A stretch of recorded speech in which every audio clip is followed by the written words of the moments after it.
ಮಾಣಿಕ್ಯ ಚಿತ್ರದಲ್ಲಿ ನಟ ಸುದೀಪ್ ಅವರ ಜೊತೆಯಲ್ಲಿ ಹಾಡಿ ಕುಣಿದ ನಟಿ ರನ್ಯಾ ರಾವ್ ಈಗ ಪರಪ್ಪನ ಅಗ್ರಹಾರ ಜೈಲಿನಲ್ಲಿ ಮುದ್ದೆ ಮುರಿತಾ ಇದ್ದಾಳೆ. ಇಂಟ್ರೆಸ್ಟಿಂಗ್ ಏನಂದ್ರೆ ರನ್ಯಾ ರಾವ್ಗೆ ಜಾಮೀನು ಸಿಕ್ಕರೂ ಆಕೆಗೆ ಬಿಡುಗಡೆ ಭಾಗ್ಯ ಇಲ್ಲ.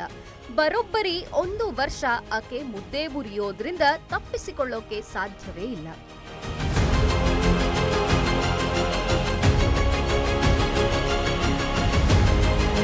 ಅಂದಹಾಗೆ ಚಿನ್ನ ಕಳ್ಳ ಸಾಗಣೆ ಪ್ರಕರಣಕ್ಕೆ ಸಂಬಂಧಿಸಿದಂತೆ ಬಂಧನಕ್ಕೊಳಗಾಗಿರುವ ನಟಿ ರನ್ಯಾ ರಾವ್ ಅವರಿಗೆ ಕಾಫಿ ಫೋಸಾ ಅಡಿಯಲ್ಲಿ 1 ವರ್ಷ ಜೈಲು ಶಿಕ್ಷೆ ವಿಧಿಸಲಾಗಿದೆ.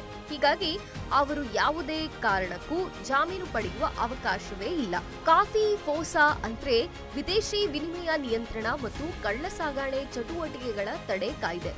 ಈ ಕಾಫಿ ಫೋಸಾ ಕಾಯ್ದೆಯನ್ನ ನಿರ್ವಹಿಸುವ ಸಲಹಾ ಮಂಡಳಿ ಇತ್ತೀಚೆಗೆ ರನ್ಯಾ ರಾವ್ ಅವರಿಗೆ ಜಾಮೀನು ನೀಡಲಾಗುವುದಿಲ್ಲ ಎಂದು ತೀರ್ಪು ನೀಡಿತ್ತು. ಹೀಗಾಗಿ ರನ್ಯಾ ಹಾಗೂ ಇತರ ಆರೋಪಿಗಳು 1 ವರ್ಷ ಜೈಲಿನಿಂದ ಹೊರಬರುವ ಹಾಗಿಲ್ಲ. ಈ ಕುರಿತು ಕಾಫಿ ಫೋಸಾ ಸಲಹಾ ಮಂಡಳಿಯು ಕಂದಾಯ ಗುಪ್ತಚರ ನಿರ್ದೇಶನಾಲಯಕ್ಕೆ ಮಾಹಿತಿ ನೀಡಿದೆ. ಅದರಂತೆ ಜೈಲು ಅಧೀಕ್ಷಕರಿಗೂ ಮಾಹಿತಿ ರವಾನೆ ಮಾಡಲಾಗಿದೆ. ರನ್ಯಾ ರಾವ್ ಅರೆಸ್ಟ್ ಆದ ಬಳಿಕ ಕಂದಾಯ ಗುಪ್ತಚರ ನಿರ್ದೇಶನಾಲಯದ ಅಧಿಕಾರಿಗಳು ನಿಗದಿತ ಸಮಯದೊಳಗೆ ಆರೋಪ ಪಟ್ಟಿ ಸಲ್ಲಿಸಿರಲಿಲ್ಲ.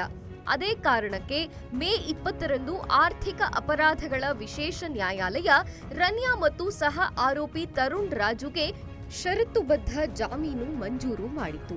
2 ಲಕ್ಷ ರೂಪಾಯಿ ಮೊತ್ತದ ಬಾಂಡ್ ಮತ್ತು 2 ಷೂರಿಟಿಗಳನ್ನು ಒಳಗೊಂಡ ಷರತ್ತುಗಳ ಮೇಲೆ ಜಾಮೀನು ನೀಡಲಾಗಿತ್ತು. ಆದರೆ ಚಿನ್ನ ಕಳ್ಳ ಸಾಗಣೆ ಪ್ರಕರಣಕ್ಕೆ ಸಂಬಂಧಿಸಿದಂತೆ ರನ್ಯಾ ರಾವ್ ವಿರುದ್ಧ ಸಿಬಿಐ ಅಂದರೆ ಕೇಂದ್ರೀಯ ಆರ್ಥಿಕ ಗುಪ್ತಚರ ಬ್ಯೂರೋ ಕಾಫಿ ಫೋಸಾ ಕಾಯ್ದೆ ಅಡಿಯಲ್ಲಿ ಬಂಧನದ ಆದೇಶ ಹೊರಡಿಸಿತ್ತು. ಹೀಗಾಗಿ ಆರೋಪಿಗಳಿಗೆ 1 ವರ್ಷದವರೆಗೆ ಬಿಡುಗಡೆಗೆ ಅವಕಾಶ ಇಲ್ಲದಂತಾಗಿದೆ.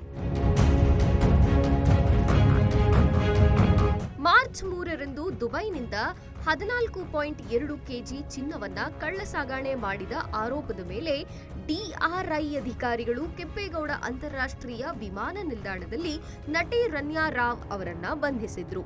ಚಿನ್ನ ಕಳ್ಳ ಸಾಗಣೆ ನೆರವು ನೀಡಿದ್ದ ಆರೋಪದ ಮೇರೆಗೆ ರಾಜು ಹಾಗೂ ಸಾಹಿಲ್ ಜೈನ್ ಅವರನ್ನ ಬಂಧಿಸಲಾಗಿತ್ತು.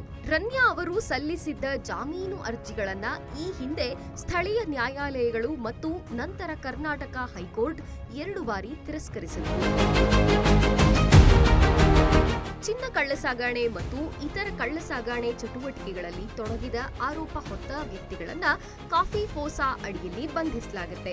ಕಾಫಿ ಫೋಸಾ ಅಡಿಯಲ್ಲಿ ಬಂಧನಕ್ಕೊಳಗಾದ ವ್ಯಕ್ತಿಗಳನ್ನ ಕನಿಷ್ಠ 3 ತಿಂಗಳಿಂದ 1 ವರ್ಷದವರೆಗೆ ಜೈಲಿನಲ್ಲಿ ಇರಿಸಬಹುದು. ತೀರಾ ಗಂಭೀರ ಪ್ರಕರಣಗಳಲ್ಲಿ ಇದನ್ನ 2 ವರ್ಷದವರೆಗೆ ವಿಸ್ತರಿಸಬಹುದಾಗಿದೆ. ಈ ಕಾಯ್ದೆಯ ಅಡಿಯಲ್ಲಿ ಆರೋಪಿಗಳಿಗೆ ಜಾಮೀನು ಪಡೆದರೂ ಈ ಅವಧಿಯಲ್ಲಿ ಅವರನ್ನ ಜೈಲಿನಿಂದ ಬಿಡುಗಡೆ ಮಾಡಲಾಗುವುದಿಲ್ಲ. ಒಟ್ಟಾರೆ ರನ್ಯಾ ರಾವ್ಗೆ ಜಾಮೀನು ಸಿಕ್ಕರೂ ಕಾಫಿ ಫೋಸಾ ಕಾಯ್ದೆ ಅಡಿಯಿಂದಾಗಿ ಬಿಡುಗಡೆ ಭಾಗ್ಯವಿಲ್ಲ.